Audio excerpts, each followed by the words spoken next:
Hola a todos, hoy estoy de vuelta con un video que una vez más es diferente de lo que suelo hacer. Estoy innovando bastante últimamente. Algunas personas me pidieron que compartiera mi experiencia y un resumen de mis errores. Esto es diferente ya que usualmente hago videos para compartir técnicas y experiencias que sé que funcionan. Siempre que he pensado que es bueno compartir lo que funciona, y mucha gente me dice que los errores también pueden servir, así que estoy 100% de acuerdo con eso. Hoy les compartiré algunos errores que cometí en mis 10 años aquí. Y puedo decirles que sí, he cometido errores. He cometido muchos, de hecho casi todos los días sigo cometiendo errores. Así es como realmente se aprende y así es como hoy en día espero poder transmitirles algunos pequeños consejos. Así que vamos a empezar con mis errores en 10 años de permacultura, entre comillas. Ya de entrada yo aclaro, para quienes no me conocen bien, odio que me encasillen. Me gusta la palabra permacultura porque refleja una filosofía que me interesa.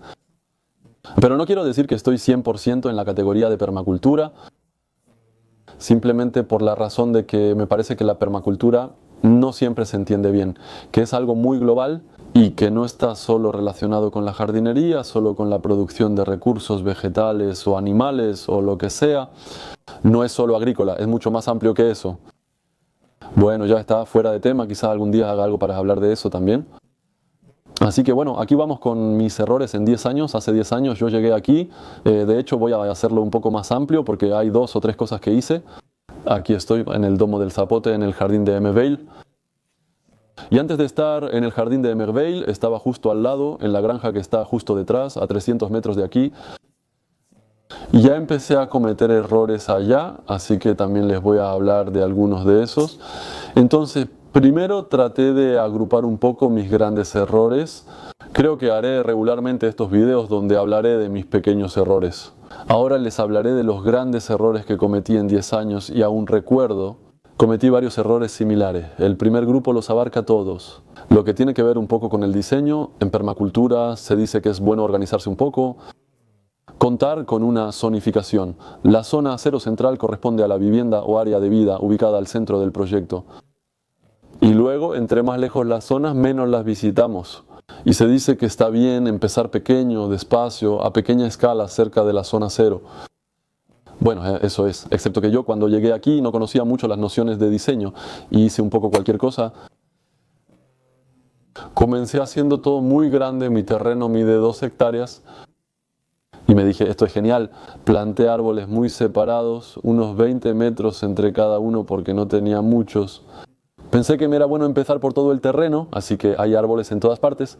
Pensé que después habría un bosque grande, al menos los árboles sobrevivieron, está bien. Pero excepto que las zonas que empecé a trabajar bastante lejos de la zona central, bueno, hoy en día están completamente abandonadas. Hace 7 u 8 años que no las tocamos, incluso 8 o 9 años.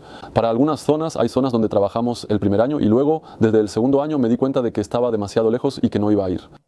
Entonces, realmente esa es la importancia, ¿no? Cuando decimos empezar despacio y a pequeña escala, empezar pequeño significa hacer un poquito, pero en el centro, y no hacer un poquito aquí, un poquito allá, un poquito por todas partes.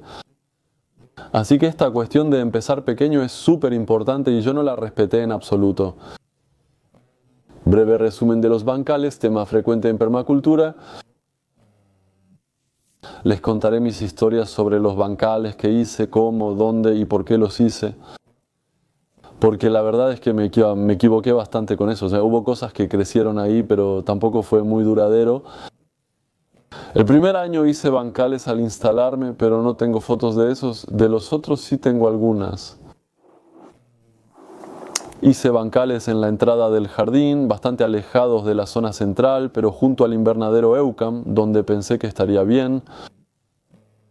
No sé por qué los hice en esa dirección, me pareció bonito así, así que los hice siguiendo la pendiente. Al contrario de lo que hoy en día se dice que hay que hacer. Entonces ahí están ya los objetivos, pero no en la dirección correcta. El segundo o tercer año, ya no recuerdo exactamente, ya no tengo las fechas en mente, pero al menos 1 o 2 años después, hicimos una obra participativa. Éramos muchos, teníamos varias amigas que estaban ahí para echar una mano. Y entonces dijimos, está genial, vamos a hacer unas porterías bonitas. En esa época y todavía un poco hoy hacía parapente y volábamos. Entonces la idea era que algún día pasaríamos por encima del jardín, bastante alto en parapente. Todavía no había drones en esa época, no fue hace tanto tiempo, pero bueno, en ese momento no había drones para tomar fotos. Y dijimos que en alguna ocasión pasaríamos por encima, tomaríamos fotos bonitas, sería hermoso. Entonces la idea era hacer algo estético. Mi jardín está algo inclinado. En el jardín hice 2 zanjas para instalar llaves y tener puntos de agua.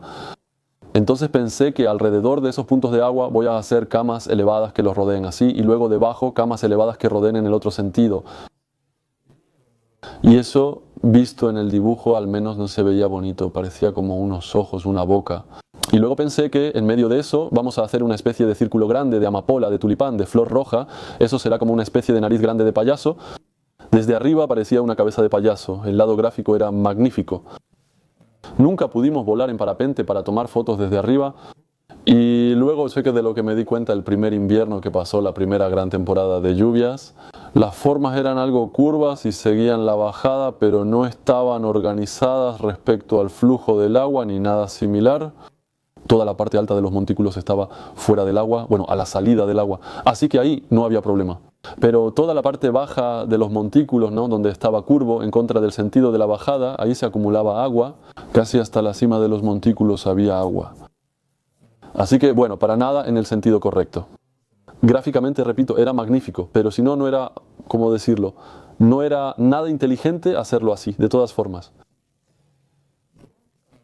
Entonces terminamos por destruirlos después de todo el trabajo que hicimos para lograrlo.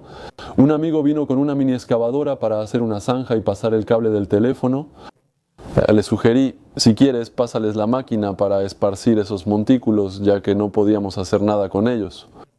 Las plantas perennes que sembrábamos ahí en invierno se ahogaban y morían en primavera. Los montículos que estaban demasiado altos, que quedaban fuera del agua, no recibían suficiente riego, así que se secaban. Al final nos deshicimos de esa y volvimos a la zona donde hicimos los montículos el primer año, siguiendo la pendiente.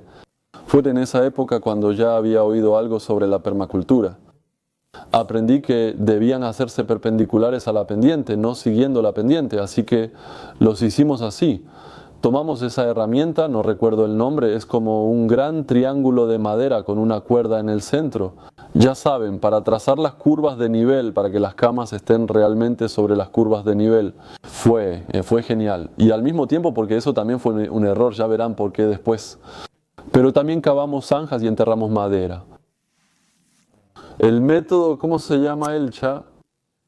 No recuerdo su nombre, pero ya regresa. Felipe Faurer. Él tiene mucha experiencia en eso. Enterrar madera en sus bancales es muy útil. El problema es que mi suelo es hidromorfo en invierno en esta zona y entonces el suelo está saturado de agua en pleno invierno. No hubo ningún hongo en esa madera que enterramos, no se descompuso para nada. Años después todavía encontramos la madera intacta que no se había movido y que de hecho más bien impedía que las plantas crecieran. Era más un estorbo que una ayuda tener esa madera enterrada. Así que bueno, no fue una buena idea. Y luego, la otra cosa de la que nos dimos cuenta fue sobre la ubicación de estos bancales. El suelo ya era hidromorfo ahí, lo cual no es lo ideal. Era todavía una zona muy alejada de la zona central y además, en cuanto a la pendiente, estaba un poco más alta que el resto del jardín. Otra vez, ahí no conté, ya van 3 veces que cambiamos las porterías. Dijimos que está bien hacerlo más o menos en el sentido de la pendiente, pero por otro lado estaría bien hacerlo en la parte más baja del terreno, para que pueda mantenerse húmedo en pleno verano, cuando ya no llueve, cuando está seco y todo eso. Y entonces fue en ese momento cuando los volvimos a mover, diciendo que sería más inteligente hacerlo ahí. Así que los volvimos a mover una vez más. Algunos de esos eran objetivos. Entonces, a partir de ahí, digo objetivos, pero desde esa época ya no los llamaría objetivos, sino más bien tablas de cultivo. Las segundas que hicimos son las primeras que tengo en foto. Ahí donde invitamos a los amigos, hicimos unos objetivos que medían quizá 2.50 metros de ancho por 1.20 metros de alto, algo así. Las siguientes eran más bajas y las últimas casi al nivel del suelo, muy planas, ya que hoy en día me parece cada vez menos lógico hacer porterías elevadas porque es mucho trabajo y energía para levantar esa tierra. Las pendientes en los lados de la cama para siembras y riego no son prácticas y pasar la grelinette ahí tampoco lo es. Las camas ofrecen ventajas, hacen el suelo más grueso, se seca y calienta más rápido en primavera, especialmente si está inclinado al sur. Si no tenemos esas necesidades, no tiene mucho sentido hacer camas elevadas, esa es mi opinión. Entonces, pues eso, en cuanto llegamos a la parte baja del jardín, en la zona más húmeda eran bancales de cultivo y eso es genial. Ahí tardamos más en notar que aún quedaban cosas por cambiar. Pero son cosas que no necesariamente hubiéramos podido ver tan fácilmente así, sin experiencia. Ahora, con la perspectiva, la experiencia, bastante rápido me habría dado cuenta de que en realidad había toda una zona ahí, en esa parte muy baja del jardín, toda una zona donde no había mucha profundidad de suelo.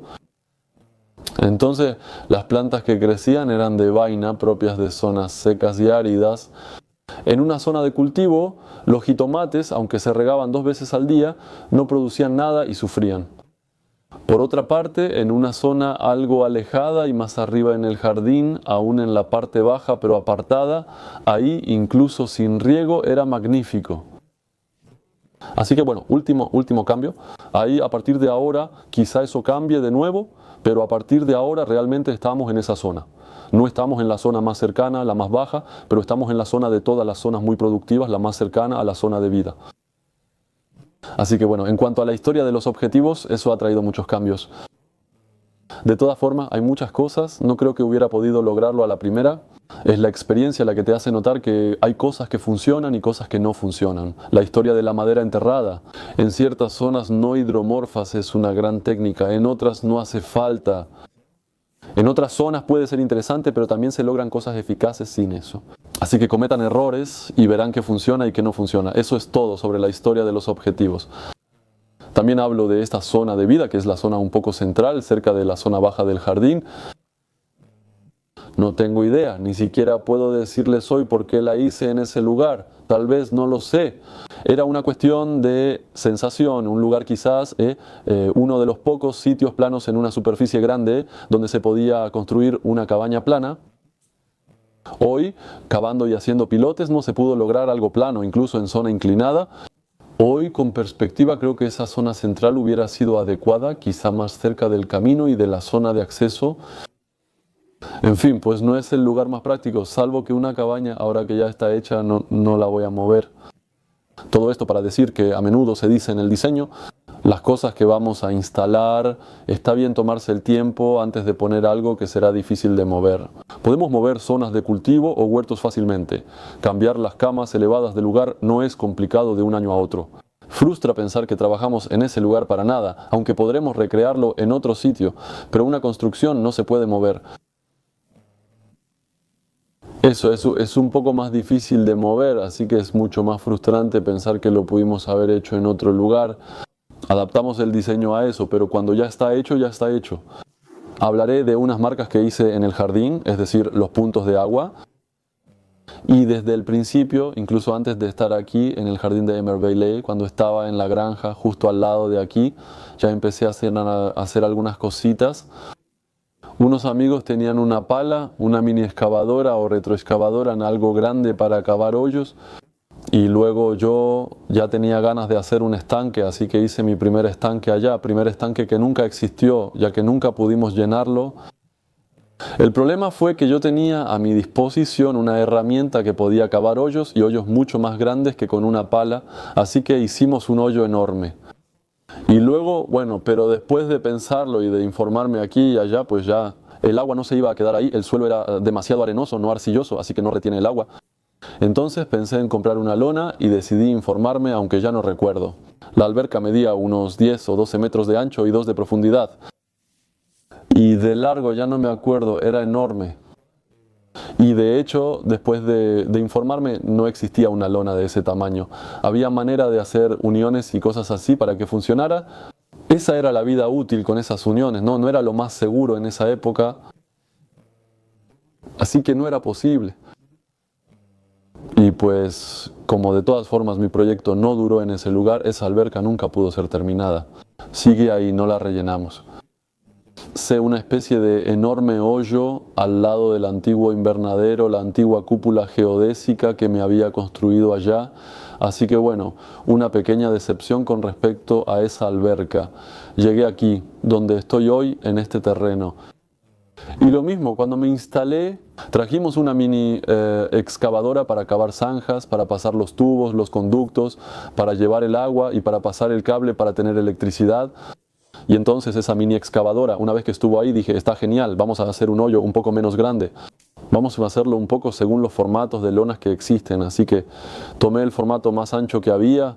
Hicimos una alberca de 4 metros de ancho y 1.5 metros de profundidad, incluyendo bordes. Eso da como resultados una lona grande en un formato existente.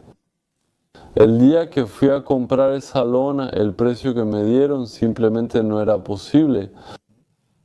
Además era apenas el inicio de la instalación. Económicamente no era la época más próspera, digamos la más rica. La lona era carísima y hasta hoy el estanque sigue ahí agujereado y excavado esperando terminarse. Pero dado el precio de la lona no pude hacerlo.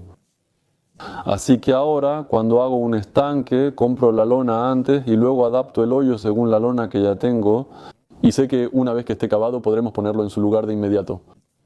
Y lo hacemos de una sola vez así. Bueno, todavía hay una charca que acabamos de cavar. ¿Dónde? Ahí acabo de informarme sobre los tamaños de lona. Tengo un poco de dinero, voy a poder comprar algo un poco más grande. Quizá podamos terminar esta charca que cavaron.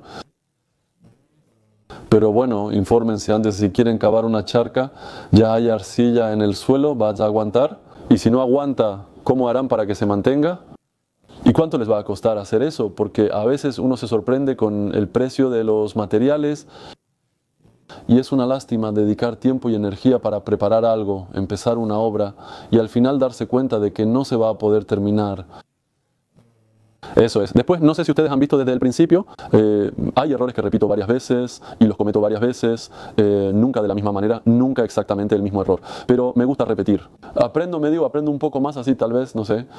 Bueno, para todo lo que tiene que ver un poco con la historia del diseño y la organización, ahora les voy a hablar más del lado realmente jardín, cultivo y todos los errores agrícolas que he cometido muchos. Hay algunas un poco más importantes, ¿no?, que a mí me marcaron hasta hoy, que me hacen reflexionar sobre cómo manejar la fertilidad de los suelos. Recientemente hice videos donde explico cómo lograr que un suelo sea fértil. Desde que empecé aquí he cometido algunos errores relacionados con la fertilidad en mis prácticas. Les contaré una relacionada con el exceso de nitrógeno y fertilidad. Al querer algo muy rico, sabemos que con composta o estiércol el suelo será fértil y las plantas crecerán bien. Tenemos composta y estiércol disponibles, ni quise poner mucho, ese fue mi error aquí. Una granja cercana puede darme estiércol. Yo produzco composta y me di cuenta de que cuando ponemos composta y estiércol las cosas crecen bien. Y un año hice camas elevadas, hicimos camas elevadas con las personas que estaban aquí, con una capa de estiércol en el suelo, una capa de composta encima, pensando que la composta va a inocular un poco el estiércol, se va a descomponer. No, digo lo contrario de lo que hice. Una capa de composta para inocular el suelo, luego estiércol rico y otra capa de composta para cubrir, para que ahí está la composta. Ayuda mucho a iniciar la descomposición del estiércol, así el estiércol no se filtra directamente al suelo, lo pensamos un poco. Y todo eso cubierto con recortes de pasto para que active la vida microbiana, que aporte un poco más de nitrógeno y todo quede acolchado. Quizá algunas semanas antes, ya no recuerdo exactamente cuánto tiempo, pero algunas semanas antes de empezar el cultivo, empezamos a cultivar ahí tomates, calabazas y principalmente hipómeas. Así fue, hubo un inicio de temporada ahí, pero cada vez que teníamos visitas recuerdo que iban amigos que pasaban a vernos y les mostramos el jardín.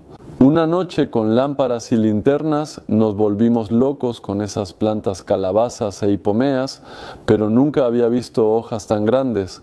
No tengo fotos, pero jamás vi hipomeas con hojas así. De verdad nos moríamos de risa viendo eso y diciéndolo, pero viendo el tamaño del follaje, el día que las calabazas den calabaza, pero nos van a aplastar, el edificio se va a caer sobre las calabazas, vamos a tener cosas gigantescas. Bueno, nos reímos mucho con eso, aunque estuvimos esperando esas calabazas. Y sí hubo, no voy a decir que nunca hubo, no, porque creo que las plantas sí produjeron, tal vez una fruta por planta. Algunas no produjeron, todas las hipomeas y todo eso no dieron tantas flores. En fin, mucho follaje, un verde muy profundo, muy oscuro, muy lleno de nitrógeno, muy rico. Entonces, mucho follaje, pero en cuanto a fructificación, casi nada. Entonces aquí realmente se nota el exceso de nitrógeno y se nota un poco la falta de equilibrio en cuanto a los nutrientes. En el suelo realmente necesita estar equilibrado, ¿no? Un suelo no solo de nitrógeno. El nitrógeno es importante para hacer follaje, para tener plantas fuertes que crezcan bien. Pero eso no es suficiente, también se necesita todo lo demás. Y entonces aquí el error fue demasiado nitrógeno y no funcionó. Aquí, ahora voy a tocar un punto del que hablamos a menudo. En permacultura se dice que hay que poner muchos cultivos mezclados. Yo empecé a hacer eso incluso antes de escuchar sobre la permacultura, cuando pensaba en la biodiversidad. En todo caso, la diversidad vegetal es importante en el jardín. Mientras más diversidad haya, mejor es. Es un mensaje que doy seguido. Mientras más diversidad haya, más efectivo es. Excepto que yo llevé ese mensaje demasiado lejos, diciéndome a mí mismo, incluso en mis zonas de cultivo, en mis bancales de cultivo, en mis camas de cultivo, hay que mezclar, hay que poner de todo junto. Verdura, flores, dejar que crezcan plantas silvestres también, ¿por qué no? Pero sobre todo, mezclar todas las verduras. Salí de una formación en horticultura orgánica donde nos enseñaron rotaciones, la organización en los bancales de cultivo, con bancales por familia, por tipo de verdura, y me dije, no, yo voy a ir en contra de eso. Yo no quiero monocultivo en mi pequeño bancal de cultivo, no quiero que ese pequeño bancal sea un monocultivo. Deseo diversidad incluso ahí. Excepto que el día de volver a cosechar, cosechábamos pepinos que no eran muy grandes, de un buen tamaño pensábamos, pero resultó que eran incomibles. Eran súper amargos porque no eran pepinos, eran pepinillos. Porque habíamos mezclado los dos y al final los confundimos. Plantamos muchas lechugas, pero al crecer las calabazas, las que quedaron debajo murieron por falta de luz. Entonces, no, por mezclar todo, al final fue realmente así. El jardín era bonito y diverso, pero no sabíamos qué cosechábamos ni dónde estaba cada cosa. Había woofers que trabajaban aquí.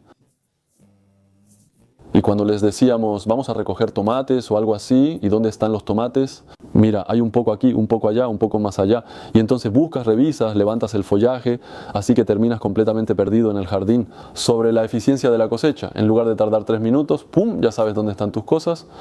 Hay de todo, pero debes buscar en la jungla sin saber dónde está cada cosa.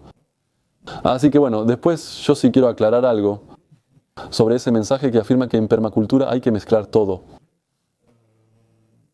La permacultura se basa en cuidar la naturaleza, al ser humano y compartir excedentes. No se trata de mezclar. La permacultura promueve la biodiversidad y trabajar con la naturaleza, no contra ella. Por último, hay muchos pequeños mensajes, muchos pequeños consejos, pero en ningún lado dice que hay que mezclar todo. Eso, creo que es un malentendido de bastante gente. O atajos que se han hecho entre varias ideas donde uno piensa que hay que mezclar. Mezclemos, evitemos el monocultivo y no pongamos varias plantas iguales juntas. Eso, hay que tener cuidado con eso. Mezclar cosas está bien a veces, según el formato, espacio y tiempo. Pero mezclar todo en un espacio de cultivo, no, eso no es muy rentable. Hace un bonito jardín ornamental ideal para una zona con plantas decorativas. Pero para la producción de hortalizas, bueno, no hay que ir demasiado lejos con ese mensaje. Eso es todo sobre eso. Ahora, algunos errores que cometí con respecto a las plantas, algunos tipos de plantas que cultivé, por ejemplo, kiwis. Por el momento no tengo kiwis en producción aquí en el jardín. Llevo años intentando cultivarlos. Planté kiwis el primer año y luego no soportaron mucho la sequía. En verano sobrevivieron apenas. Regué lo menos posible, casi nada, pensando que iban a echar raíces y todo eso. Y entonces llegué al otoño con plantas muy débiles que murieron durante el invierno. Repetí eso otro año pensando que no debía plantar en primavera. Las planté en otoño, primer invierno, entonces pequeños brotes que acababa de poner en la tierra el primer invierno. Las heladas los detuvieron y no brotaron en primavera. Los planté una tercera vez en otoño. Bien cubiertas durante el primer invierno. Y entonces sobrevivieron bien. El verano siguiente se mantuvieron bastante bien, excepto algunas variedades. Entonces algunas variedades resistieron menos y terminaron muriendo. Así que esos son los comentarios de mi experiencia que puedo compartir sobre eso. Bueno, los aprendizajes que he tenido, eso es todo por ahora. Las plantas perennes se plantan mejor en otoño y deben protegerse cuando son jóvenes. Si se siembran en primavera, necesitan riego abundante el primer verano. Aunque una planta adulta sea resistente, eso no implica que lo sean cuando son jóvenes, así que hay que protegerlas bien el primer invierno. El verano siguiente, tal vez, si es una planta que aún no ha echado raíces, de todos modos hay que regarla bien. Y además de eso, seleccionen variedades que sean resistentes a sus temperaturas. Porque miren, si hace más frío en su casa que en el vivero, allá sí resisten. O en casa de los amigos que tienen esas plantas, allá sí resisten. En su casa puede que no resistan, así que considérenlo, puede ser útil. A mí ya me pasó varias veces. También intenté cultivar arándanos mis primeros años aquí, así que compré muchas plantas de arándanos. Casi grosellas, frutos pequeños, ya sabes. El casis y la grosella resistieron bien, pero los arándanos no sobrevivieron. Después de unos meses ya no estaban bonitos y finalmente murieron. Eso es. Investigando, los arándanos crecen en suelos ácidos. Aquí mi suelo es apenas ácido. La neutralidad está en 7. El mío está en 6.5. Por debajo de 7 es ácido, así que el mío está apenas por debajo de 7. Sirve para frutas pequeñas, verduras y huertos, pero no para arándanos. Hoy en día hay variedades que se adaptan mejor a suelos neutros. Eso es, tengo algunas plantas ahí, voy a probar, ya veremos, serán más comentarios para después. Otra experiencia con los jitomates. Entonces cultivo jitomates, no forman parte de las verduras un poco clásicas del jardín. Y he probado muchos métodos, hay algunos que funcionan y otros que no. He probado en tutorar, quitar brotes laterales y similares. Entonces aquí realmente la clásica, bueno, esa no hay duda, funciona bien. El mismo método pero sin quitar los brotes laterales. Eso hace que crezcan arbustos grandes, produce muchos frutos pequeños, está bien, es interesante. Hace tomates menos grandes, quizá un poco menos dulces, pero no en todos los casos.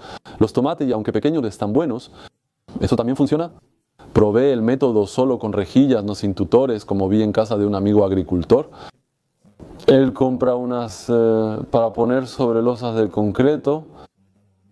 Entonces eso se dobla un poco en forma de arco así y se coloca en el suelo. Plantamos los tomates, les ponemos eso encima y crecen trepando. Funcionaba bien, pero después de esas rejillas ya no pude conservar ninguna. Al final no me pareció práctico. Después probé no hacer nada. Plantamos tomates y crecieron solos. Y ahí, en cambio, pues cero producción. Pero incluso las plantas se murieron muy rápido. Inicio de año un poco húmedo. Ahí no hay nada que producir. Entonces, ¿qué me enseñó eso a mí? Que según los diferentes métodos funcionan de manera diferente. Hay algunos que funcionan y hay otros que no. Al probar los mismos métodos cada año, sí, no siempre funcionan igual. Y entonces está bien tomar en cuenta también el clima que va a hacer, el tiempo que va a hacer. Cuando hay mucha humedad, todo al nivel del suelo muere. Recientemente volví a plantar algunos tipos de tomates porque tenía plantas extra. Plantamos eso en el jardín, algunos crecerán y otros no. Si no está muy húmedo es mejor, si lo está se mueren, así que hay que considerarlo. Hay algunas variedades de jitomates que crecen muy bien así. También es importante, como mencioné, fijarse en las variedades de kiwis y demás. No es porque un método no funcione que nunca va a funcionar. Según el clima funcionará de manera diferente y según las variedades también puede funcionar de manera diferente. Entonces hay que considerar todo eso. Ahora les voy a compartir algunos errores grandes que cometí con respecto al riego. Desde el inicio lo hago sin riego. Cuando llueve espero que el ruido no moleste mucho. Lo he hecho desde hace tiempo. Ahora empiezo a regar otra vez. Hice un primer año y quise estudiar horticultura. Queríamos regar, así que compré mangueras y aspersores porque no quería un sistema de goteo. Quería un ambiente húmedo, como de jungla en mi jardín. Y entonces regué todas mis áreas, verduras con el machete que riega por todos lados ahí. Y bien amplio para tener un jardín bien húmedo. Excepto que estamos en una región, aquí Baur es una zona muy seca, es el Kos, así que no tiene mucha agua. El único agua que tenía a disposición, sin reserva de agua, sin pozo, sin río que pase al lado. Tengo un pozo, bueno, hay un pozo en la granja al lado de aquí, de donde jalo. Una manguera donde puedo sacar un poco de agua, pero no es suficiente. Para regar todo un campo es solo un poco para regar mi invernadero, así que este gran riego para la horticultura lo hice con el agua de la red, el agua que pago, y así estuve regando desde la primavera hasta... Fue a mediados de julio, creo, a principios de julio, así que todavía no era el inicio de las producciones. Todavía no tenía mis primeros jitomates, berenjenas, pimientos, todo eso, todavía no había nada que realmente estuviera produciendo. Un día un señor del ayuntamiento llegó y me dijo: lo siento, Remy, habrá restricción de agua por la sequía, se prohíbe a la gente llenar las albercas, lavar los autos, todo eso. Es realmente lo mínimo indispensable para las granjas, para los animales, todo eso.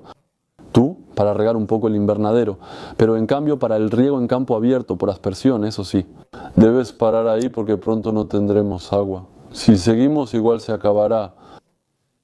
Además no podrás pagar la factura al final del año porque todo lo que usas te causará un problema con el costo. Entonces, ¿qué puedo decirles? Que yo en ese momento, con mis sueños de joven horticultor que se está instalando, y voy a demostrarle al mundo entero que se puede producir con métodos un poco ecológicos y todo eso, pero bueno, regando un poquito de todos modos. Entonces, gran decepción, dejé de regar. Bueno, de todos modos me vi obligado, dejé de regar. Y entonces, obviamente, todas las verduras terminaron muriendo, sobre todo porque estaban acostumbradas a ser regadas hasta ese momento, así que todo murió. Así que cero producción de verduras y una factura de agua de 2.500 euros que me llegó al final del año. Eso que mencioné hace un momento. Mis primeros años aquí fueron un desastre financiero, estaba muy mal económicamente. Así que esa factura me tomó quizá 3 años pagarla, algo así. Además de esa factura, también regué un poco mi invernadero, así que tuve otras facturas que llegaron en los años siguientes, entonces cada vez pagaba una parte, pero lo iba posponiendo. Había más cosas que pagar, fue como una bola de nieve financiera, donde fue muy difícil recuperarme. Como suelo decir, para mí ya son 3 o 4 años desde que inició, el proyecto se vuelve más rentable, pero los primeros años, y con eso que realmente me afectó, fue un poco difícil. Así que ahí, gran error. Me enseñó mucho y ahora me muestra cómo irrigar, limitar los riegos y adaptar el ecosistema para resistir con menos agua. Pero esa sí que la recuerdo bien como un error. Otro error que no está necesariamente relacionado con los cultivos, sino que tiene que ver conmigo, con mi resiliencia respecto a mis verduras, a mis plantas, entonces respecto a las semillas. Un guiño a alguien que le pasó esto, lo vi en un video. Damián sobre semillas, yo produzco la mayoría de las mías. Y hay bastantes plantas con las que los primeros años me engañaban. Recuerdo los cosmos y girasoles, tenía variedades excelentes. Dejaba que las semillas maduraran en la planta, pero cuando iba a recogerlas ya no quedaba nada. Los pájaros ya se habían comido todo. Los girasoles, que de lejos lucían hermosos, no se veían secos y doblados. Y yo pensaba, bueno, aquí las semillas van a madurar, voy a dejar que maduren el mayor tiempo posible para tener semillas que estén lo mejor posible. Bueno, excepto que estaba soñando un poco. El día que llegué a estos girasoles ya no había semillas, solo algunas en el centro y a los lados. Al observar las semillas pensaba, esta vez los pájaros me dejaron algunas. No, solo dejaron semillas inviables. No había nada, estaba vacío. Los cosmos igual se lo comían todo lentamente. Entonces el error de dejar demasiado sin proteger no funciona.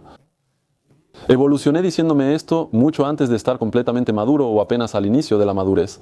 De hecho, cuando veo que los pájaros empiezan a ir sobre eso, ahí lo corto y lo cuelgo a secar en mi cabaña. Segundo error, igual van a la cabaña y hasta los huelen. Las semillas de los girasoles colgados eran comidas por los pájaros. Todas las semillas guardadas en pequeños sobres, en pequeñas copitas secándose, eran los ratones los que se las iban a comer. Así que me devoraron bastantes semillas, ahora tengo cuidado. Después tampoco quiero atrincherarlo todo, ni poner todo bajo llave, solo para que no me coman nada. Estamos en un jardín y la cocina está algo abierta al exterior. Nos devoran cuando dejamos que algo renazca. Por los gatos, los que vienen en la noche. No tenemos gatos, pero hay gatos salvajes que vienen a comer en la noche. Cuando ponemos cosas, incluso en el horno, ¿no? Los restos de pastel o lo que sea, pensamos que aunque estén en el horno, aún así vienen ratones a comérselos. Y a veces semillas guardadas. Tenemos una biblioteca de semillas guardada en cajones pequeños con un borde para meter el dedo y sacarlos. El agujero es muy pequeño. Los ratones pasan por ahí, van a comer, muerden las bolsitas de semillas y se comen las semillas dentro de la bolsita. Y luego, cuando no nos damos cuenta de inmediato, sacamos las semillas. Huele a orina de ratón. Entonces, bueno, este error al parecer es bastante común, no soy el único que lo ha vivido, así que se acabó para ese lote. Tengo muchos errores en mis cultivos y otros pequeños, quizá haga más videos sobre eso. Hablaré de un error actual en algunas actividades. En el jardín de Merveille realizamos actividades y recibimos clases, escuelas y grupos de niños, por lo que hacemos muchas cosas con ellos. Y caí en la tentación de querer hacer siempre más, que es algo bastante común en mí. Siempre quiero hacer más, pero a veces me dejo llevar. El error que cometí es mío. El primer año que animé con los niños, yo fui a las escuelas a hacer actividades, fue genial. Los años siguientes, bueno, el año siguiente consideré que el jardín ya estaba listo para recibir al público. Estuvo padre, hice que grupos de niños vinieran al jardín. Así que la escuelita de Baur, que está cerca de aquí, vino 1 o 2 veces. Pequeños centros recreativos con grupos reducidos de niños. Me gustó mucho y pensé, lancemos un proyecto de actividades y animaciones con los niños. Entonces armé un pequeño expediente presentando el tipo de actividades que podíamos hacer. Genial. Lo difundí un poco y entonces recibí respuestas de escuelas. De Toulouse, de Montauban. Entonces Toulouse está a 1 hora y 2, un poco más de 1 hora de aquí. Montauban está a unos buenos 3/4 de hora del jardín. Entonces, una escuela, cuando viene a un lugar como este, tienen un presupuesto. Y en el presupuesto está el alquiler, bueno, el autobús, el servicio de autobús. Así que viene un autobús de 50 plazas. Y cuando rentan un autobús de 50 plazas para venir a hacer una actividad, no van a pagar realmente caro el autobús de 50 plazas para llenarlo solo a la mitad. Llegaron en un autobús lleno con grupos de 50 niños. Recuerdo la primera y la segunda vez que hicimos eso porque así estaba organizado y recibimos 2 grupos. Así que ahí yo ya no podía hacer ninguna animación, de verdad. No me sorprendió ese día, ya estaba preparado, pero ahí noté el error. A mí me encanta hacer actividades con los niños, me fascina. Planeamos una actividad, pero sabemos adaptarnos a otras cosas. Hacemos un mandala con hojas, pero pasa un pequeño escarabajo por encima, entonces contamos la historia del escarabajo y ni modo, nos desviamos completamente. Entonces yo tengo ciertas habilidades, yo podía hacer eso. En cambio, los woofers, la gente que venía de prácticas y que acababa de llegar, que apenas conocía todo esto, ellos no tenían esa capacidad de adaptarse. Ese día con 50 niños ya no animaba, solo gestionaba animadores. En lugar de un grupo de 10-12 niños, tenía 10-12 animadores cada uno con 5 niños a su cargo. Ese día fue un desastre porque no todos los animadores manejaron bien la animación. Hubo algunos que hicieron cosas un poco al límite, incluso algo peligrosa. Hubo niños que casi se queman. Un frasco con agua hirviendo fue agitado para mezclar, pero explotó justo cuando hervía.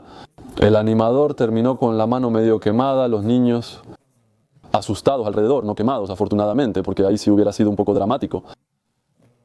Entonces, desde el inicio, el peligro de la mala gestión y luego para mí la frustración de no estar en contacto con los niños en absoluto, más bien solo corriendo de grupo en grupo para ver cómo va todo. Siempre existe el deseo de hacer más. Eso fue un poco un error. Eso es todo sobre las animaciones. Bueno, no me voy a extender demasiado en eso, no habría muchos otros errores una vez más. Ahora también les voy a hablar de los errores que cometí en mis producciones y todo mientras seguía con ese deseo de hacer siempre más. Porque, bueno, es algo que es recurrente en mí, el deseo de hacer siempre más, siempre mejor y demasiado, y eso no funciona. Cuando empecé a trabajar, entonces, una vez más, fue en Ferme à Côté, donde tenía mi pequeño domo geodésico en el que producía mis plantas. Tenía 10 metros de diámetro, 9 metros de diámetro, algo así. No podía producir mucho ahí, pero lo llenaba bien y vendía mis plantas en los mercados, estaba padre. Y cuando llegué aquí al jardín de Merveille, las primeras cosas que se hicieron es el invernadero tipo cabaña, y entonces este invernadero tiene un poco menos de 250 metros cuadrados. Ahí me encuentro con un invernadero enorme, genial, aquí podré producir en masa, será increíble. Llené mi invernadero con calabacines, jitomates y varios cultivos. Y en los mercados, cuando tuve que venderlos, seguía teniendo mi pequeño mercado del pueblo, y vendí una 10ª parte ni siquiera de lo que había producido. No les cuento el tamaño de la pila de composta al final del año. Hay una persona de AD Art responsable de mi instalación vio eso y me dijo que no, así es. No sé si pronunció la palabra dramático, pero en mi cabeza hoy realmente es la impresión que me quedó. El agricultor que produce en masa plantas, pero no logra venderlas. Todo mi trabajo del año en producirlas terminó como compostaje. Genial, la producción. Pero ahí están montones de plantas de jitomate, cientos de plantas de jitomate que fueron tiradas, de calabacitas, de calabazas, en fin, todo lo que produje. Entonces, saber cómo manejar la producción en relación con las ventas que vamos a poder hacer después, manejar el producto, si se va a poder conservar, en cuánto tiempo se tendrá que vender y en qué cantidad. Vas a poder vender y saber eso de antemano para entonces decir, bueno, ok, si puedes vender eso, pues produces un poco más, diciéndote que habrá pérdidas, pero eso es, tampoco vas a ir demasiado lejos. No por tener un invernadero de 200 o 250 metros cuadrados debes llenarlo, quizá no vendas todo. Eso es, gran error, yo lo cometí varias veces, ese error, el trabajo fue casi eso fue después. Produje mucho, tiré mucho y luego empecé a ser un poco conocido y logré vender un poco más. Hubo otra etapa en la que recibí muchas solicitudes en temporada y ya no tenía nada para vender. Así que ahora logro ajustarme más o menos a lo que sé que voy a vender. La idea es tener poca escasez al final para evitar excedentes, no trabajar en vano y reducir la escasez para abastecer a todos, incluso al final de la temporada. Ahora lo que yo hago es producir un poco más amplio. Al final de la temporada, cuando sé que venderé poco, ofrezco lo que queda, planto los últimos y así casi no pierdo nada. El otro error que cometí fue sobre el mercado que hacía. Cuando empecé hay un mercado pequeño y familiar en el pueblo, pero no hay organización que hacer. Vas, vendes tus cosas, no hay encargado, nos organizamos, pero casi no hay ventas. Tenía ese mercado y no lo hice de inmediato, fue en otro mercado. Antes viví en un pueblo cercano y conozco a algunos ahí. Y luego había personas que se organizaron para crear un nuevo mercado en ese lugar. Mercado del sábado por la tarde. Yo hacía mi mercado el jueves en el pueblo y este nuevo mercado en formación aquí, que bueno, está en formación, así que en los primeros mercados solo pasan 2 o 3 personas. Entonces vendes 3, 4 o 5 plantas de tomate cuando tienen ganas de comprar varias, pero no más. Así que prácticamente 0 ventas y además un nuevo mercado. Mi compañera en ese momento hacía un mercado en Salvañac, así que ¿qué? A 3/4 de hora en coche de aquí, algo así, si no me equivoco, así que bastante lejos ya, no muy lógico, no muy rentable en cuanto a inversiones. Y luego, pues sobre todo allá, nadie me conoce. Entonces, si resumo 3 mercados por semana, un pequeño mercado de pueblo los jueves por la mañana, aquí en Baur, los sábados por la mañana, un buen mercado lejos de mi casa donde no me conocían, entonces no vendía mucho y el sábado por la tarde fui a un mercado nuevo en un pueblo cercano, pero no vendí nada. 3 mercados a la semana implican mucho tiempo intentando vender y sin lograr ventas. Entonces no tenía suficiente tiempo para trabajar en el jardín aquí y luego pasaba mucho tiempo en el mercado donde no vendía nada, nada rentable. Ahora eliminé los mercados que no funcionan. Mi pequeño mercado del pueblo lo hago de vez en cuando, hago ventas a precio libre para los amigos, los vecinos, todo eso. No lo hago siempre. En vez de eso, hago 2 mercados por semana que funcionan bien, aunque uno cada vez menos. Entonces, tal vez lo deje, ya veremos, pero bueno, eso es todo. Es saber tener la cantidad adecuada de productos para vender, como decía, pero también tener los lugares correctos para vender. Eso también se piensa. Y otro error, entonces, que se me ocurre respecto a los productos que vendo, he cometido los primeros años con mis ganas de hacer cosas muy originales. Siempre he tenido ganas de hacer cosas un poco fuera de lo original. Entonces, plantas aromáticas que vienen de varios países, de Bread Muffin, de La Reunión, de Pasote, de México, de Shiso, de China, de Asia. En resumen, muchas plantas originales. Al final la gente lo encuentra divertido y algunos prueban un poco. A veces se encuentra gente de allá que conoce y toma un poco. Pero si no, no es con eso, con lo que uno hace eso, con lo que uno se gana la vida. Y junto a las variedades de verduras, calabazas, eso, completamente desconocidas, variedades de tomates antiguos. Entonces, en ese tiempo los greens y browns negros de Crimea no se vendían tanto. La gente quería Cœur de Bœuf, Saint-Pierre y Marmande, y ya, cosas un poco más conocidas. Así que no logré vender mucho porque quise hacer productos un poco de nicho, cosas un poco demasiado originales y eso no funcionó. Así que hoy en día eso ha evolucionado, ya logro vender cosas un poco más originales. Porque soy conocido por eso y la gente viene a buscarme. Colecciones de plantas originales porque tras experimentar con ellas logran hacer cosas. Al principio fue difícil. Entonces eso es otra cosa que hay que ver un poco de antemano. Cuando uno quiere vender productos, saber las cantidades que vamos a producir, los lugares donde las vamos a producir y si la gente va a querer comprar esos productos, eso también se piensa, ¿no? Algunos pequeños errores que cometí al principio también tenían que ver con mi manera de vender. En los mercados verán, o tal vez quienes ya trabajan en los mercados ya han escuchado esto. Es que hay mucha gente que pasa y luego no saben muy bien si van a comprar o no. Y creo que en el fondo saben que no van a comprar, pero no se atreven a decirlo. Y la típica pregunta, ¿seguirán aquí al final del mercado? Quizá regreso luego, está bien, pero lo de me la puede apartar, regreso después. Eso significa que tal vez quiero comprármelo, si es que quiero comprármelo. Espero que no lo haya vendido mientras tanto, pero en realidad no estoy seguro de comprarlo, así que no lo voy a pagar. Si me lo aparta, está bien, lo pido. El vendedor, muy bueno y tonto, iba a decir ¿quién? Él pues no sabe y está bien, lo aparto y luego al final del mercado nadie regresa. Al final los productos que aparté no se vendieron y quizá no podré conservarlos ni venderlos después. Me lo han hecho incluso en el jardín, no solo en los mercados, personas que me llaman o me mandan un mensaje en el mercado o me dicen, guárdame eso, voy a venir por ellos en unos días. Yo, las plantas de jitomate, o no recuerdo bien, creo que había muchos jitomates y calabacitas. Una vez que está en maceta, y si no se planta en las 2 semanas siguientes, si 2 o 3 semanas después no se ha plantado, ya no se puede vender. De todos modos, cuando está en maceta no se ve bonito. Sí, he perdido muchos productos por apartar amablemente varias veces. Ahora lo que hago es, está bien, lo quieres comprar, te lo aparto, pero lo pagas y está apartado. Luego regresas a recogerlo más tarde. Pero si no lo pagas y alguien más quiere comprármelo, pues ese producto lo tengo ahí para venderlo y también quiero ganarme la vida un poco con eso. Entonces tampoco voy a poder guardártelo mucho tiempo si no estás seguro de comprarlo. Lo mismo con los talleres que organizamos. Hacemos talleres de cocina, hacemos talleres, entonces hay algunos talleres que hacemos de paga. Y hasta hace poco tomábamos las reservaciones así. Ok, quieres venir al taller, te inscribimos y luego el día del taller o el día de la salida, el día que vamos a hacer esa cosa, nosotros teníamos un número limitado de lugares y de esos 8 o 10 lugares limitados, pues la mitad no viene. Y había una lista de espera, pero ahí en el momento del evento pues ya es demasiado tarde para llamarlos, así que pues así es. Realizamos talleres o paseos con 3 o 4 personas porque ese día la gente quizá tenía otros compromisos, no ganas de venir, o bueno, algún problema, cualquiera que fuera.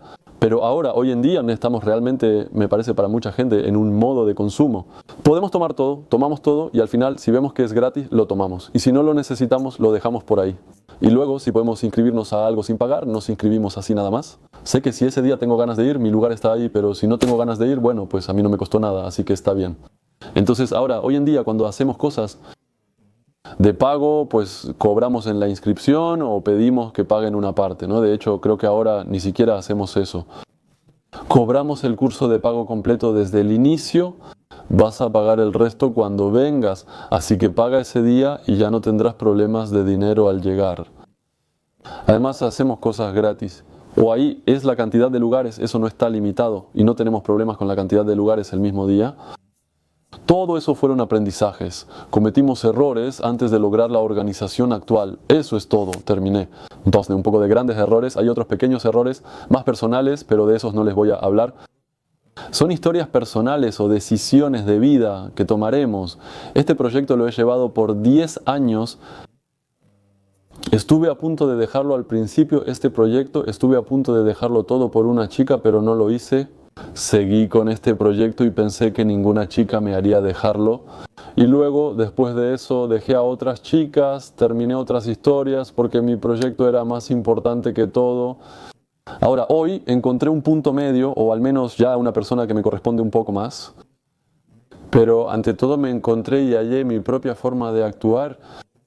Pero bueno, todos esos errores son errores más bien personales y más íntimos, así que eso lo dejo para el final del video porque generalmente no hay mucha gente en ese momento. Bueno, espero que de todos modos les haya gustado ver, escuchar y compartir conmigo mis errores. Si les interesa y cometo más errores interesantes, compartiré videos hablándoles de ellos. De todos modos, gracias por haber llegado hasta aquí, espero que les haya gustado. Si les gustó, no duden en compartirlo con los demás, en comentarlo. Si les gusta pueden suscribirse al canal de YouTube, siempre se agradece, o poner un like también está chido. ¿Y por qué azules? Es en Facebook donde son azules poner likes o lo que sea, ¿no? Y si les gusta también pueden apoyarme en la plataforma Tipeee. Así que gracias, muchas gracias, cada vez son más los que me apoyan en la plataforma. Realmente gracias a ustedes puedo seguir haciendo esto. Y gracias a todos por ver los videos y hasta muy pronto para el próximo. Saludos.